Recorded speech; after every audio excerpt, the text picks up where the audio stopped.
Luke Littler has spent the last 2 years making the impossible look routine. World titles, record averages, 9 darters. A man down in the opening leg, and it is from Luke Littler. He's done it again. Major finals that stop feeling competitive before they are even over. Some of the greatest players in darts have tried to slow him down. Most have discovered the same brutal truth. Playing well against Littler is no longer enough. But there is one player who has already broken his heart on the biggest stage. One player who can survive his scoring, punish his rare mistakes, and beat him without needing Littler to collapse. Luke Humphries. It was hard because I really wanted to do that, but, I managed to. And if professional darts is going to avoid becoming one long era of Littler domination, Cool Hand Luke may be the last man standing in his way. The strange thing is their rivalry began before Littler became the player everyone feared. In January 2024, a 16-year-old walked onto the Alexandra Palace stage and came within one match of completing the most unbelievable debut in darts history. Littler had already eliminated experienced champions, captured the public's imagination, and turned a World Championship final into a global event. He only had to beat Humphries. For a moment, it looked possible. Littler led 4-2 and had a dart to move even further ahead. The teenager was not just competing in the final, he was beginning to control it. Then Humphries changed everything. Littler missed. Humphries survived. And from that moment, the match turned with frightening speed. Humphries won 5 consecutive sets and took the world title 7-4. Luke Humphries is the greatest. The first great chapter of the Luke Littler story did not end with a trophy. It ended with Luke Humphries holding it. That result matters more now than it did at the time, because almost everyone else has spent the years since trying to prove they can handle Littler under major final pressure. Humphries already knows he can. But the rivalry did not remain that simple. Littler learned. He became more clinical, more experienced, and even more dangerous. The mistakes that had given Humphries a way back at Alexandra Palace became less frequent. The teenager who once looked fearless began looking inevitable. By 2025 and 2026, the balance of power had shifted. Littler started collecting the titles that had once belonged to Humphries. He became world number 1. He defended his world championship. And when the two Lukes met in major finals, Humphries increasingly found himself playing the role of the hunter.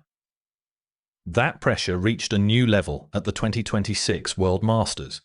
Humphries actually produced the higher match average in the final. He matched Littler through 11 sets and forced the tournament into a deciding set. For most players, that would be the perfect position. One final burst, one moment of brilliance, one trophy.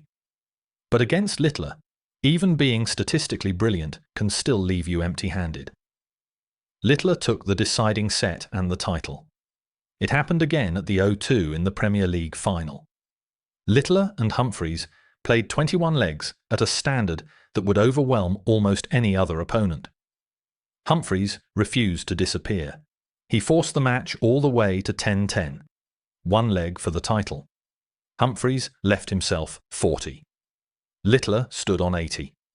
In another match, Humphries would expect to return. Against Littler, expectation is dangerous. Treble 20, double 10, match over. 11-10 to Littler. This to win the Premier League of darts. And of course, he does. It was the kind of defeat that can destroy a rivalry. Humphries had stayed close, absorbed the pressure, and created the chance he needed. Yet Littler still found the perfect finish before he could use it. This is the problem every Littler opponent faces. The closer you get, the more painful his level becomes. If you fall behind early, his scoring suffocates you. If you stay with him, his finishing decides the match. And if you finally force him into a last-leg shootout, he appears to enjoy the danger. So, why believe Humphries can stop him at all? Because 1 month after that O2 defeat, he proved the rivalry was still alive. At Madison Square Garden in New York, Humphries and Littler met again in the US Darts Masters final. This time, Humphries attacked first.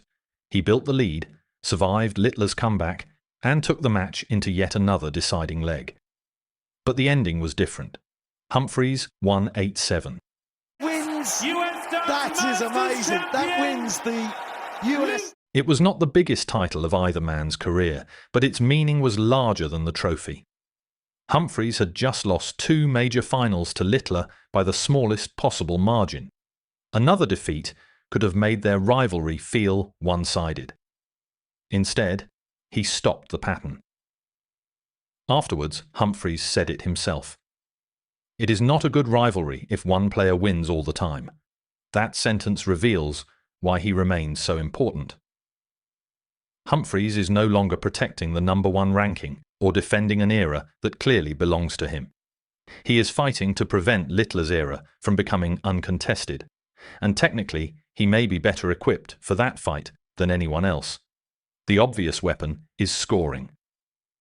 Humphries does not need Littler to fall below his normal standard before he can stay close. He can produce repeated 12 and 15 dart legs, remove big finishes, and hold his throw while the pressure rises. That is essential. Littler destroys opponents who require extra visits. A loose score does not simply cost a few points against him. It can remove your next opportunity completely. Humphries understands that rhythm because, at his best, he creates the same problem. But scoring is only part of it. His second weapon is patience. Gerwyn-Price tries to meet pressure with aggression. Michael van Gerwen tries to accelerate the match until his opponent cannot breathe. Humphries is different. His greatest performances often look controlled rather than explosive. That calmness allows him to remain dangerous when Littler produces something ridiculous. A 9-darter can emotionally end a match before it ends on the scoreboard. A 170 finish can make an opponent chase the next leg. Humphries is unusually good at treating those moments as one lost leg rather than evidence that the match is slipping away. Against Littler, that distinction is enormous. His third weapon is memory. Humphries knows what Littler looks like when he is vulnerable because he has seen it from the other side of the Osh. He remembers Alexandra Palace. He knows Littler can miss the dart that changes a final. He knows a lead can be recovered. And after New York, he knows he can still finish the job. Belief sounds like a cliché until 2 players reach a deciding leg. Then it becomes part of the match. Most opponents reach that moment thinking about everything Littler has won. Humphries can think about the nights he beat him, but none of this changes the uncomfortable reality. Littler is still moving further ahead. At the 2026 World Match Play, he produced a tournament performance that pushed comparisons with Phil Taylor from fantasy into serious conversation. In the final, he averaged 111.53 and demolished Gerwyn-Price 18-9. Across the event, he broke records that had survived from the sport's most dominant era. Humphries can beat Littler in a short, violent final. The bigger question is whether he can stop him consistently across the longest formats and the largest events. That is where Littler becomes most frightening. Over 7 or 8 legs, an opponent can catch fire. Over 20 or 30, Littler has time to recover from a bad spell, rebuild his scoring, and force the match back toward his level. The longer the contest lasts, the fewer places there are to hide. Humphries has admitted that Littler is operating above the rest of the field. That honesty does not weaken his case. It explains the scale of the challenge. To stop Littler, Humphries cannot simply rediscover the form that made him world champion. He may need to become better than that version of himself. And this is what makes their rivalry so compelling. Littler is chasing history. Humphries is chasing Littler. One is trying to establish a level the sport has never seen sustained across an entire career. The other may be the only active player with the game, temperament, and personal evidence required to pull him back. They have already shared a World Championship final, fought through deciding sets, traded last-leg victories, and won the World Cup together for England. Rivals one night, teammates the next.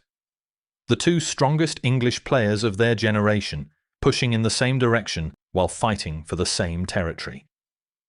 The rivalry does not need Humphries to win every time. It needs Littler to look across the stage and understand that this opponent will not disappear simply because the average climbs above 105. It needs one player capable of turning Littler's rare missed dart into an entire lost final. Right now, Humphries is that player. Not because he has solved Luke Littler. Nobody has. Not because their results are completely equal. They are not. But because every time the sport begins to look like it belongs to one man, Humphries finds a way to make him earn it again. The rest of professional darts is waiting for Littler to slow down. Luke Humphries may be the only player still capable of stopping him at full speed. And if he cannot do it, the question will no longer be who can beat Luke Littler. It will be how many years everyone else has to wait.